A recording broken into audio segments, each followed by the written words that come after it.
18वीं सदी के मध्य में अंग्रेजों का अत्याचार लगातार बढ़ रहा था, लेकिन अंग्रेजी हुकूमत झारखंड के आदिवासियों से त्रस्त थी।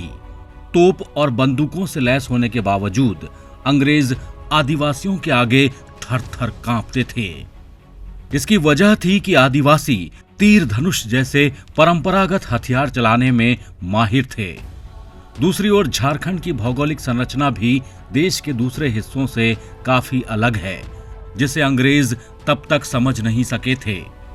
गुरिल्ला वार में माहिर आदिवासियों के सामने अंग्रेज घुटने टेकने को मजबूर हो जाते थे। तीर धनुष हो गया है, कुल्हाड़ी हो गया है और फ्री वैसा विभिन्न प्रकार की जो अस्त्र शस्त्र है, उन चीज से समताल हुल के टाइम में वीर बंटाने लड़ाई लड़ी थी। अंग्रेजों के सैनिक में बड़ा भय व्याप्त था, वे त्रस्त थे। उनके पास अत्याधुनिक हथियार थे, लेकिन उसके बाद भी उन्हें यह भय बना रहता था कि किधर से संथाल गुरिल्ला युद्ध करेंगे। उन्हें यह जानकारी नहीं होती थी और काफ़ी सैनिक भी मारे गए थे। आदिवासियों के लिए तीर कमान सिर्फ हथियार नहीं, बल्कि आस्था का भी विषय है।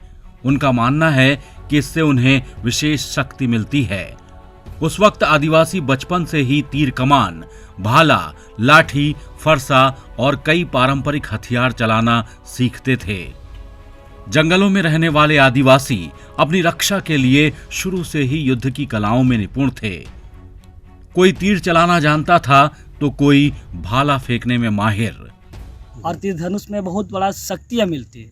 ये मारामबुरु जाहिर इलाका भी उनका एक देव देवता जो हम लोग मानते हैं, उन पर एक भक्ति की तरह उन पर प्राप्त किया हुआ है। तीर धनुष पर एक बहुत बड़ा एक हथियार है, हम लोग का एक पारंपरिक हथियार है, जिन्होंने सिदो कान्हू के नेतृत्व में लड़ाई करने के बाद अंग्रेजों को एक तीर धनुष से उनको एक इंच राज से उसको भगाया गया था। अगर धनुष से तीर को अगर छोड़ दिया जाता था तो लगभग 200, 250, 300 मीटर तक वो तीर जाता था और अपने दुश्मन को लगता था।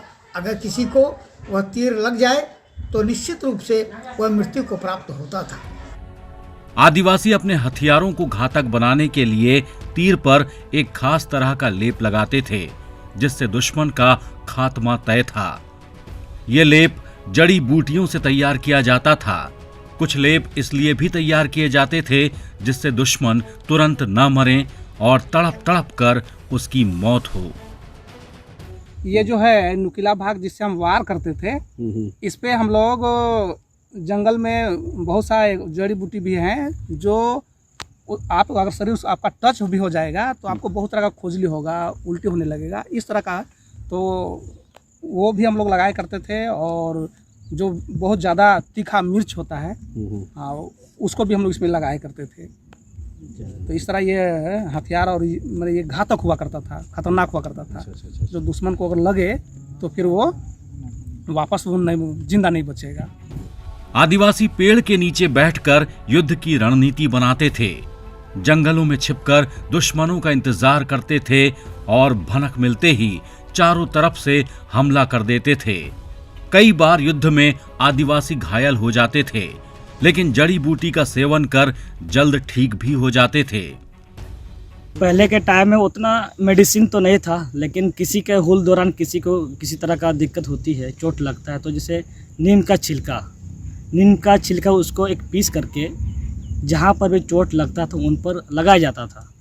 और उनमें लगाने के बाद ही साथ साथ अपना मन में मंत्र होता था, तो मंत्र के माध्यम से उसको भी एक बोला जाता था कि अपना देव देवता को याद करके, और साथ ही किसी को चोट लगता है तो उनमें तुरंत साथ ही साथ खत्म हो जाता था।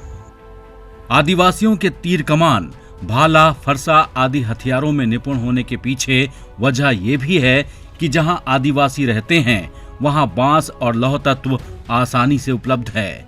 लंबे समय से आदिवासी इन हथियारों का इस्तेमाल कर रहे हैं। और हमारे पास जो हथियार बनाने का जो साधन है वो पर्याप्त मात्रा में बांस उपलब्ध है, और बांस बिल्कुल ही लचीला है, और इसी को हमेशा हमारे पूर्वज सब धनुष बनाने का काम किए हैं। देश की आजादी के लिए पहली शहादत देने वाले जबरा पहाड़िया से लेकर सीदो कान्हू और नीलांबर पीतांबर से लेकर बिरसा मुंडा तक सभी पारंपरिक हथियार चलाने में माहिर थे। जल जंगल जमीन को भगवान मानने वाले आदिवासियों के लिए ये सिर्फ आजादी नहीं बल्कि आस्था की भी लड़ाई थी।